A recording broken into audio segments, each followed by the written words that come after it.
Apakah Bitcoin itu zero sum game? Sini gue jelasin kayak anak SD.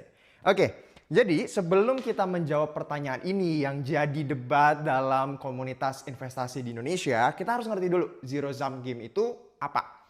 Simpelnya, zero sum game itu adalah satu kondisi di mana setiap kali ada yang menang, harus ada yang kalah.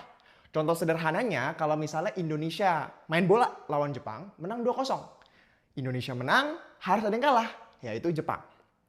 Nah, kondisi ini juga terjadi di dalam dunia keuangan. Untuk menjawab pertanyaan ini, menurut gue penting untuk kita bisa melihat dalam 3 perspektif yang berbeda. Dan gue akan mulai dalam perspektif yang pertama, yaitu dalam perspektif trading ini berarti kita ngomonginnya short term atau jangka pendek. Kita bisa ngomongin mungkin 1 jam, ya, 1 hari, atau mungkin 1 minggu. Very short term. Dalam jangka pendek, buat gua trading Bitcoin, it's a zero sum game. Kenapa begini? Gua akan coba jelasin pakai contoh sederhana aja. Let's say Bitcoin sekarang lagi trading di 100 ribu dolar. Oke, minggu depan dia naik ke 110 ribu dolar. Terus dia turun lagi ke 100 ribu dolar, balik ke titik awalnya. Kalau misalnya let's say ada orang namanya A. Si A ini dia beli Bitcoin di 100 ribu dolar, harganya naik ke 110 ribu dolar. Misalnya dia taruh 100 juta, berarti dia untung 10 juta. Nah, tapi teman-teman harus ingat, dalam yang namanya market, setiap kali ada orang yang mau jualan, harus ada yang beli. Ada seller, ada buyer. Makanya, kalau misalnya si buyer A ini beli di 100 ribu dolar, pasti harus ada yang beli nanti di 110 ribu dolar, karena dia jualan di sana. Nah, anggap ada si buyer B. Dia beli di 110 ribu dolar. Ya.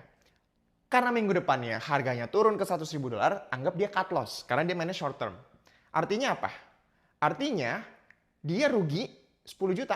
Karena kan dia beli barang 100 juta juga ya dari si buyer A. Nah, dalam simulasi singkat ini kita bisa lihat kalau Bitcoin itu zero sum. Ini ngomonginnya short term ya. Karena buyer A untung 10 juta, sedangkan buyer B rugi 10 juta. Sehingga kalau kita tambahin hasilnya adalah 0. Nah, kalau teman-teman mungkin bilang, oh berarti semua financial market kayak gini dong. Belum tentu. Kalau kita ngomongin let's say saham, ya. Saham ini dia kan berarti kepemilikan dalam perusahaan. Perusahaan itu menghasilkan yang namanya laba. Nah, laba ini bisa nanti dibagiin dalam dividen dan lain sebagainya. Sehingga ada value yang diciptakan dari sebuah saham. Tapi Bitcoin dia nggak menghasilkan cash flow apa-apa. It's a network in itself. Dan maka dari itu Bitcoin itu punya ciri khas yang berbeda dengan saham. Ya.